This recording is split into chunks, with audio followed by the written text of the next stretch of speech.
Hi, Josh here and you're watching 610BOB's Teardowns, where we take stuff apart to find out how they work. Today, power steering box. How does hydraulic fluid assist steering? This is a power steering box. This one is out of an F-250 pickup truck. If your vehicle has one, it is probably much smaller, but to my knowledge, they are all pretty much the same. Some cars do use a power steering rack, but that is different from what we're talking about here. This is your input shaft. Your steering wheel turns this shaft. After some internal magic, this output shaft turns. A pitman arm is attached to this, which is then connected to some other links which turns your wheels. But how exactly does that magic work?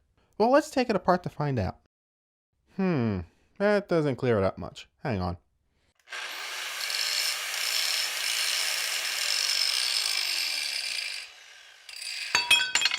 Here we go, that's better.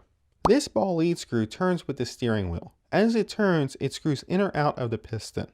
Since the ball lead screw can't move up or down, it pulls the piston up or pushes it down, just like a nut on a bolt. This piston is also a rack and the output shaft is a pinion. As the piston moves up and down, it pushes against the teeth of the output shaft. This causes the output shaft to turn. If you're wondering why it's called a ball lead screw, there are ball bearings inside the piston. So instead of the lead screw using threads to turn against, it uses these ball bearings. This reduces the friction required to rotate the lead screw, increasing the efficiency of the system. This is basically a gearbox. It reduces the input speed while increasing the input torque. But that's just a steering box. This is a powered steering box. So where's the power? Remember I kept on referring to that part as a piston? Well, that's because it is a hydraulic piston. Turn one way, high pressure fluid fills the top of the piston, pushing the piston down. Turn the other way, high pressure fluid fills the bottom of the piston, pushing the piston upward. This positive feedback valve, wait, what? Positive feedback valve.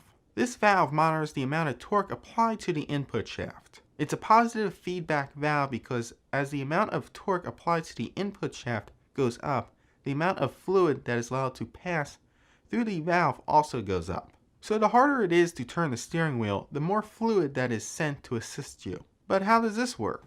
Well, the valve works on the exact same principle as this torque wrench. The more torque that is applied to the torque wrench, the more the handle deflects. There are 4 parts that we will be looking at.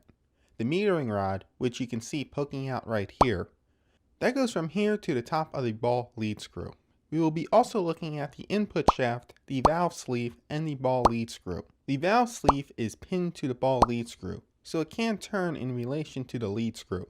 The input shaft, however, is only tied to the ball lead screw via the metering shaft. Just like the torque wrench, the metering rod has some give to it. As the torque applied to the input shaft goes up, the metering rod deflects more and more. This causes the input shaft to rotate a little in relation to the ball lead screw and the valve sleeve.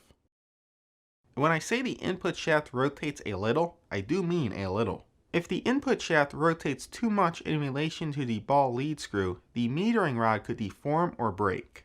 So there are built-in stops to prevent this. This is the top of the ball lead screw. You can see the metering rod broken off here. There are flat spots here and here. There are similar flat spots on the input shaft. The input shaft goes into the ball lead screw.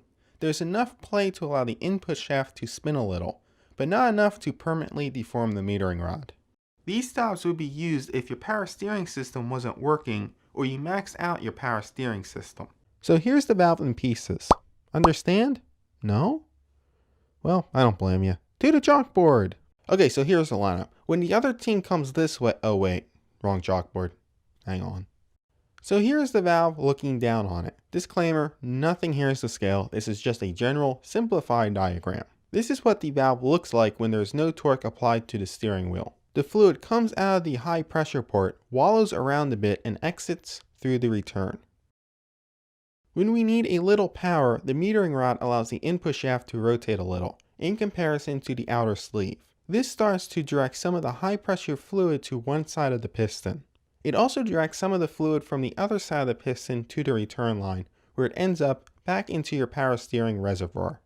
This happens on all 4 sides of the valve. When we need all power, you yell down to the engine room, "Scotty, we need more power!" Then you hear back, I'm giving it all she's got, Captain. She can't take much more of this. Yeah, that was a terrible accent. Yeah, no.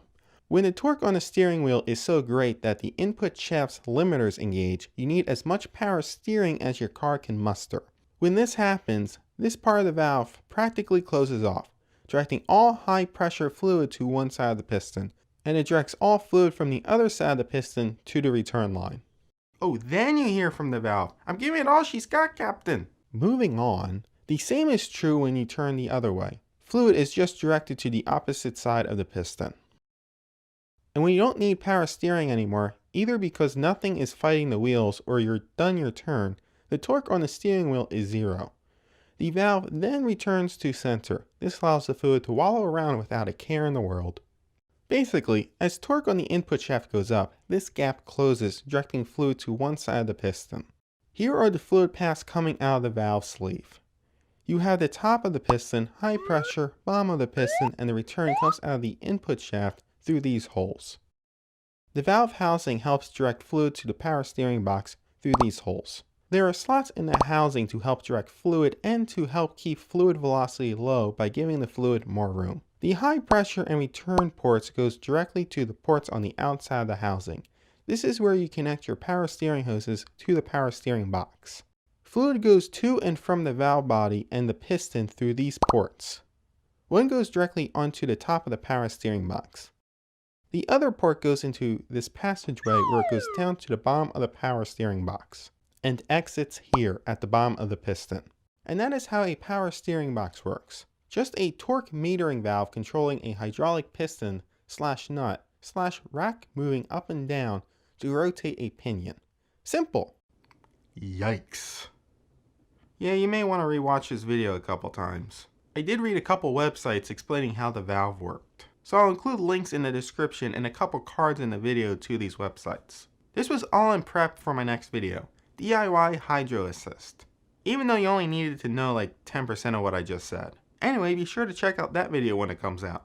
Also, if you have any questions, let me know down below. Also, if you want to yell at me about my really bad Star Trek voices, go ahead. Before you go, I do have to admit, there is one thing that I do not understand. What this thing is for. It is basically a spring pushing 2 pins into the input shaft. For what? I have no idea. I would say it's a bearing or a stabilizer, but there are only 2 pins. Got any ideas? Let me know in the comments. But this is what my knuckle looked like after pre-baking. It is more rusted than when I first got it. I even tried pre-baking without cleaning it with distilled water. Still rusted. After a lot of trial and error, I ended up doing this.